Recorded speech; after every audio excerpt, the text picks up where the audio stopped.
आंतरराष्ट्रीय योग दिनानिमित्त पंतप्रधान नरेंद्र मोदी श्रीनगरमध्ये उपस्थित आहेत आणि योगाभ्यास करतात। आपण थेट जातोय।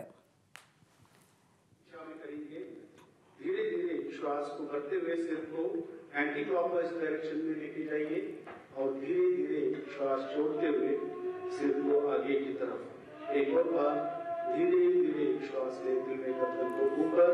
तर योगविद्या भारतातली अत्यंत प्राचीन विद्या आहे, साधना आहे, जी आपल्याला शरीरासोबत मनालाही संतुलित ठेवण्यासाठी खूप उपयोगी ठरते, मदत करते। पंतप्रधान नरेंद्र मोदी योग दिनानिमित्त श्रीनगरमध्ये आहेत आणि त्यांचा योगाभ्यास सुरू आहे।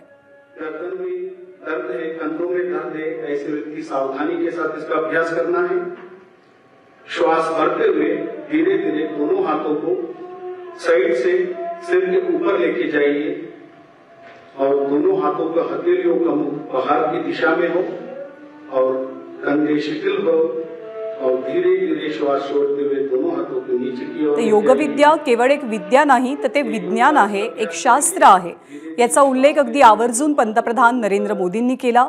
खरं तर योग साधना करताना कोणत्याही अतिरिक्त साधनांची गरज भासत नाही आणि त्यामुळे योग साधना करणं हे कुणालाही सहज जमू शकतं।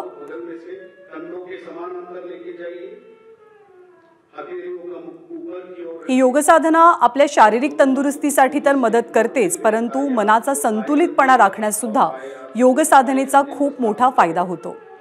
10 वर्षांपूर्वीपासून आंतरराष्ट्रीय योग दिनाची पंतप्रधान मोदींच्या पुढाकाराने सुरुवात झाली। आज 10वा आंतरराष्ट्रीय योग दिन जगभरामध्ये साजरा केला जातोय आणि भारतात असलेल्या प्राचीन विद्येचा फायदा किती आहे याची जाणीव जगभरात झाल्यामुळे आज आपल्याला अनेक ठिकाणी आंतरराष्ट्रीय योग केंद्र सुद्धा पाहायला मिळतात। और श्वास छोड़ते हुए नीचे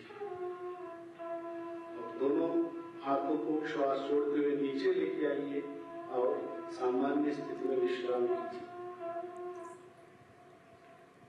अगला अभ्यास कटी चालन का अभ्यास। दोनों पैरों को कंधों के समान अंतर रखें। दोनों हाथों को सामने से ऊपर कंधों के समान अंतर लेके आइए।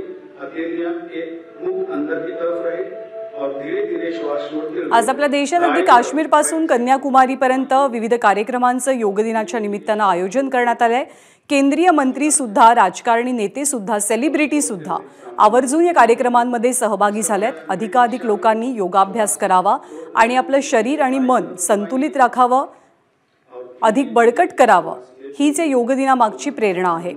श्रीनगरमध्ये पंतप्रधान नरेंद्र मोदींची उपस्थिती आणि शेकडो जणांसह ते योगाभ्यास करतात, आसन करतात।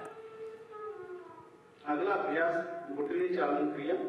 जिन्हें भी घुटने में दर्द है, आर्थराइटिस है, गठिया जैसी शिकायत है, ऐसे व्यक्ति सावधानी के साथ इसका अभ्यास करना है।